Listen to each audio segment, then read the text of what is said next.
des vélos et encore des vélos.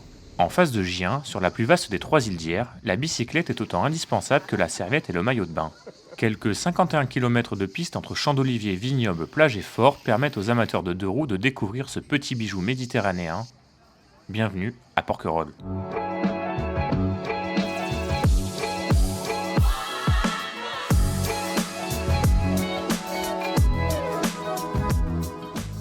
Pour se rendre sur la plus populaire des îles d'Or, plusieurs navettes. La plus empruntée est celle de la TLV. Elle permet de rejoindre Porquerolles en seulement 15 minutes.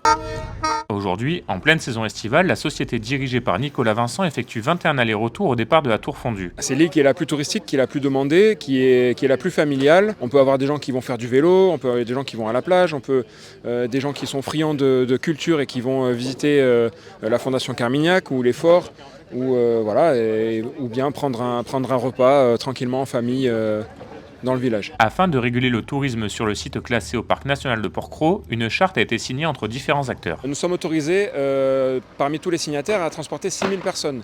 Et nous, pour la TLV, nous avons une partie qui nous autorise à transporter 4000 personnes par jour, tous les jours de l'année, sur l'île de Porquerolles. Le pied tout juste posé, la plupart des visiteurs se rendent très rapidement dans les boutiques de loueurs de vélos. Sur l'île, il n'en existe pas moins d'une dizaine. Hugo Chupin travaille dans l'une d'entre elles depuis 3 ans. On loue de l'électrique et du classique. La demande est de plus en plus haute pour les vélos électriques. Le terrain n'est pas tout à fait plat à Porquerolles, donc ça explique aussi en partie. Pédaler sur des revêtements compliqués n'est pas donné à tout le monde et entraîne quelques surprises. C'est la grande classique, il y a des gens, ça fait 10 ans qu'ils n'ont pas fait de vélo, ils viennent à Porquerolles, c'est que à vélo et tout de suite c'est compliqué. Donc oui, on a toujours des anecdotes. À Porquerolles, les loueurs de vélos ne sont pas les seuls à être pris d'assaut. Au moment du déjeuner, Patrick Borona voit passer de nombreux visiteurs. Mais au sein de son restaurant Le Flydeck, l'Arbanais de naissance privilégie plutôt la qualité à la quantité, tout en cherchant à faire voyager ses clients. Je mêle un peu les autres pays à ma cuisine. Ça peut avoir une identité provençale, mais mélanger un peu du thaï, du Maroc.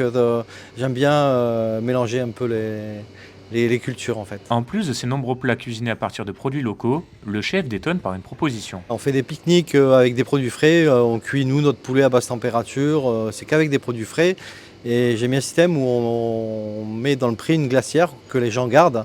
Ça évite que les déchets restent sur l'île et ils gardent un petit souvenir de l'île en même temps. Pour finir un repas en beauté, quoi de mieux qu'une glace? Et pour ce moment douceur, touristes et locaux peuvent compter sur Coco Frio. Jean-Marc Gomez en est le propriétaire depuis 1999. Sur l'île, il compte pas moins de 3 boutiques et propose une multitude de saveurs. Dans notre boutique là, on en a 60 et sur les autres boutiques, on a une à côté au bout de la rue et une sur le port, on est à 40 parfums, qui suffit largement d'ailleurs. Les saveurs du moment? La concombre, menthe, citron. Et on a aussi qui marche énormément, c'est orange, carotte, gingembre. Voilà, fève de tonka avec de la poire. Hors de question pour le glacier de quitter son île fétiche. Du côté de l'auberge des Glycines, le constat est le même. Cet hôtel 3 étoiles est l'un des plus anciens de Porquerolles. Depuis 2 ans, c'est Lola Sanchez qui dirige l'établissement auparavant géré par sa mère pendant 35 ans. Et malgré ce changement de main, l'esprit du lieu demeure le même. On n'est pas du tout dans l'esprit bling bling et VIP, plutôt familial. Les clients viennent plutôt ici pour ce côté calme, ce côté un peu cocooning, mais c'est vrai que non, pas trop pour le bling bling. Comme les autres commerces du site, l'hôtel a dû s'adapter à la nouvelle réglementation. Mais la régulation des passagers n'a que très peu impacté le lieu d'hébergement. On était de toute façon obligés de trouver une solution pour limiter un petit peu parce qu'il n'y a pas la capacité d'accueil de autant de personnes.